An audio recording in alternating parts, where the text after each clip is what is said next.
प्राचीन काल में दशरथ नामक प्रसिद्ध चक्रवर्ती राजा हुए थे।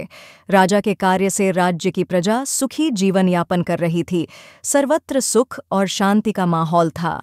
उनके राज्यकाल में एक दिन ज्योतिषियों ने शनि को कृत्तिका नक्षत्र के अंतिम चरण में देखकर कहा कि अब यह शनि रोहिणी नक्षत्र का भेदन कर जाएगा, जिसे रोहिणी शकट भेदन भी कहा जाता है। शनि का रोहिणी में जाना देवता और असुर दोनों ही के लिए कष्टकारी और भय प्रदान करने वाला है तथा रोहिणी शकट भेदन से 12 वर्ष तक अत्यंत दुखदायी अकाल पड़ता है। ज्योतिषियों की यह बात जब राजा ने सुनी तथा इस बात से अपने प्रजा की व्याकुलता देखकर राजा दशरथ वशिष्ठ ऋषि तथा प्रमुख ब्राह्मणों से कहने लगे, हे ब्राह्मणों, इस समस्या का कोई समाधान शीघ्र ही मुझे बताइए। इस पर वशिष्ठ जी कहने लगे, शनि के रोहिणी नक्षत्र में भेदन होने से प्रजाजन सुखी कैसे रह सकते हैं? इस योग के दुष्प्रभाव से तो ब्रह्मा एवं इंद्रादिक देवता भी रक्षा करने में असमर्थ हैं। वशिष्ठ जी के वचन सुनकर राजा सोचने लगे कि यदि वे इस संकट की घड़ी को न टाल सके तो उन्हें कायर कहा जाएगा। अतः राजा विचार करके साहस बटोरकर दिव्य धनुष तथा दिव्य आयुधों से युक्त होकर अपने रथ को तेज गति से चलाते हुए चंद्रमा से भी 3 लाख योजन ऊपर नक्षत्र मंडल में ले गए। मणियों तथा रत्नों से सुशोभित स्वर्ण निर्मित रथ में बैठे हुए महाबली राजा ने रोहिणी के पीछे आकर रथ को रोक दिया। श्वेत अश्वों से युक्त और ऊंची ऊंची ध्वजाओं से सुशोभित मुकुट में जड़े हुए बहुमूल्य रत्नों से प्रकाशमान राजा दशरथ उस समय आकाश में दूसरे सूर्य की तरह चमक रहे थे। शनि को कृत्तिका नक्षत्र के पश्चात रोहिणी नक्षत्र में प्रवेश का इच्छुक देखकर राजा दशरथ बाण युक्त धनुष कानों तक खींचकर भ्रिकुटियां तानकर शनि के सामने डटकर खड़े हो गए।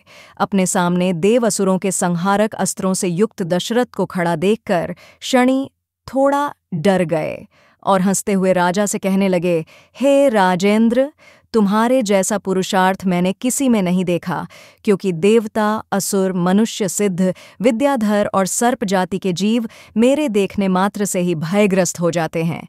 हे राजेंद्र, मैं तुम्हारी तपस्या और पुरुषार्थ से अत्यंत प्रसन्न हूँ। अतः हे रघुनंदन, जो तुम्हारी इच्छा हो वर मांग लो, मैं तुम्हें दूंगा। राजा दशरथ ने कहा। दशरथ उवाच, हे सूर्यपुत्र शनिदेव, यदि आप मुझसे प्रसन्न हैं तो मैं एक ही वर मांगता हूं कि जब तक नदियां, सागर, चंद्रमा, सूर्य और पृथ्वी इस संसार में है तब तक आप रोहिणी शकट भेदन कदापि न करें। मैं केवल यही वर मांगता हूं और मेरी कोई इच्छा नहीं है। ऐसा वर मांगने पर शनि ने एवमस्तु कहकर वर दे दिया। इस प्रकार शनि से वर प्राप्त करके राजा दशरथ अपने को धन्य समझने लगे। शनिदेव बोले, मैं तुमसे बहुत ही प्रसन्न हूं, तुम और भी वर मांग लो। तब राजा दशरथ प्रसन्न होकर शनिदेव से दूसरा वर मांगा। शनिदेव कहने लगे, हे दशरथ, तुम निर्भय रहो। 12 वर्ष तक तुम्हारे राज्य में कोई भी अकाल नहीं पड़ेगा। तुम्हारी यश कीर्ति तीनों लोकों में फैलेगी। ऐसा वर पाकर राजा प्रसन्न होकर धनुष बाण रथ में रखकर सरस्वती देवी तथा गणपति का ध्यान करके शनिदेव की स्तुति इस प्रकार करने लगे। दशरथ शनि स्तोत्र के माध्यम से प्रार्थना की। दशरथ कृत शनि स्तोत्र। जिनके शरीर का रंग भगवान शंकर के समान कृष्ण तथा नीला है, उन शनीय देव को मेरा नमस्कार है। इस जगत के लिए कालाग्नि एवं कृतांत रूप शनैश्चर को पुनः पुनः नमस्कार है। डिस्टा तो खाम आ जिस्टा, जिनका शरीर कंकाल जैसा मांसहीन तथा जिनकी दाढ़ी मूंछ और जटा बढ़ी हुई है, उन शनिदेव को नमस्कार है। जिनके बड़े बड़े नेत्र, पीठ में सटा हुआ पेट तथा भयानक आकार वाले शनिदेव को नमस्कार है। जिनके शरीर दीर्घ है, जिनके रोएं बहुत मोटे हैं, जो लंबे चौड़े किंतु जर्जर शरीर वाले हैं तथा जिनकी दाढ़ें कालरूप हैं, उन शनिदेव को बार बार नमस्कार है। हे शनिदेव, आपके नेत्र कोटर के समान गहरे हैं, आपकी ओर देखना कठिन है, आप रौद्र, भीषण और विकराल हैं, आपको नमस्कार है। सूर्यनंदन, भास्कर पुत्र, अभय देने वाले देवता, वलिमुख, आप सब कुछ भक्षण करने वाले हैं, ऐसे शनिदेव को प्रणाम है।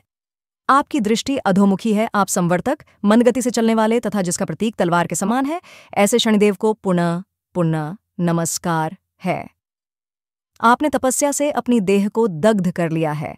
आप सदा योगाभ्यास में तत्पर, भूख से आतुर और अतृप्त रहते हैं। आपको सर्वदा सर्वदा नमस्कार है। जिसके नेत्र ही ज्ञान है, काश्यप नंदन सूर्यपुत्र शनिदेव आपको नमस्कार है।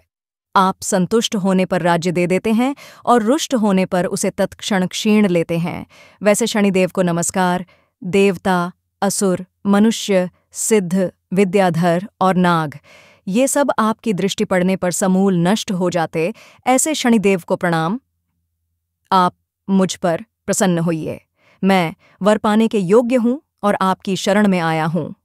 राजा दशरथ के इस प्रकार प्रार्थना करने पर सूर्यपुत्र शनैश्चर बोले, उत्तम व्रत के पालक राजा दशरथ, तुम्हारी इस स्तुति से मैं भी अत्यंत संतुष्ट हूँ। रघुनंदन, तुम इच्छानुसार वर मांगो, मैं अवश्य दूंगा। दशरथ उवाच, प्रसन्नो यदि मे सौरे वरम देहि ममेप्सितम अद्य प्रभृति पिंगाक्ष पीड़ा देया न कस्यचित। अर्थात प्रभु, आज से आप देवता, असुर, मनुष्य, पशु, पक्षी तथा नाग किसी भी प्राणी को पीड़ा न दें।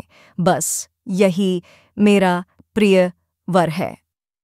शनिदेव ने कहा, हे राजन, वैसे इस प्रकार का वरदान मैं किसी को नहीं देता हूँ, परंतु संतुष्ट होने के कारण रघुनंदन मैं तुम्हें दे रहा हूँ। शनिदेव ने कहा, हे राजन, वैसे इस प्रकार का वरदान मैं किसी को नहीं देता हूँ, परंतु संतुष्ट होने के कारण रघुनंदन मैं तुम्हें दे रहा हूँ। हे दशरथ, तुम्हारे द्वारा कहे गए इस स्तोत्र को जो भी मनुष्य, देव अथवा असुर, सिद्ध तथा विद्वान आदि पढ़ेंगे, उन्हें शनि के कारण कोई बाधा नहीं होगी। जिनके महादशा या अंतर्दशा में, गोचर में अथवा लग्न स्थान, द्वितीय, चतुर्थ, अष्टम या द्वादश स्थान में शनि हो, वे व्यक्ति यदि पवित्र होकर प्रातः, मध्याह्न और सायंकाल के समय इस स्तोत्र को ध्यान देकर पढ़ेंगे, उनको निश्चित रूप से मैं पीड़ित नहीं करूँगा।